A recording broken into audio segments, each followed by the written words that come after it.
देशात आणि जगामध्ये 5 वर्षांआधी कोरोनानं थैमान घातलं होतं. आता चीनमध्ये पुन्हा एकदा 5 वर्षांआधीचीच कोरोनासारखीच परिस्थिती दिसतीये.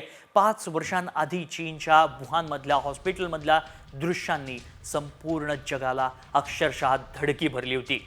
जिथं मास्क लावलेल्या हजारो लोकांची गर्दी हॉस्पिटलमध्ये पाहायला मिळाली. याच रुग्णांना श्वास घेण्यासाठी त्रास होत होता. मात्र हॉस्पिटल्स हाऊसफुल झाली. स्मशानभूमीतही रांगा लागल्याचं चित्र होतं. हजारो माणसं उपचाराविना तडफडून मेली. अगदी तशीच परिस्थिती सध्या चीनमध्ये दिसतीये. चीनमधल्या रुग्णालयांचे तसेच व्हिडिओ आता व्हायरल होत आहेत, जिथे हॉस्पिटलमध्ये मोठी गर्दी दिसतीये. त्यामुळे 5 वर्षांनंतर पुन्हा कोरोनासारखी परिस्थिती उद्भवण्याची शक्यता आहे. कोरोनासारखाच विषाणू चीनमध्ये हाहाकार माजवतोय. चीनमधल्या हॉस्पिटलमध्ये सध्या रुग्णांची रांग लागली आहे. स्मशानं देखील रुग्णांच्या मृत्यूने भरली आहेत.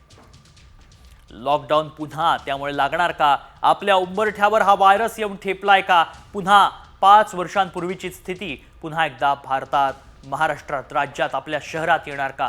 पुन्हा लॉकडाऊन लागणार का? असे सवाल या निमित्तानं उपस्थित होत आहेत. चीनमधील परिस्थिती अत्यंत भयावह आहे.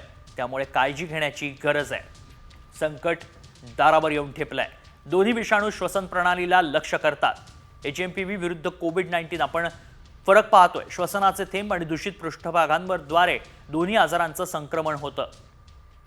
मुलं, वृद्ध, रोगप्रतिकारक शक्ती कमी असलेल्या व्यक्तींना याचा धोका उद्भवतो. कोरोनावर प्रतिबंधक लस आणि उपचार आता उपलब्ध झालेत.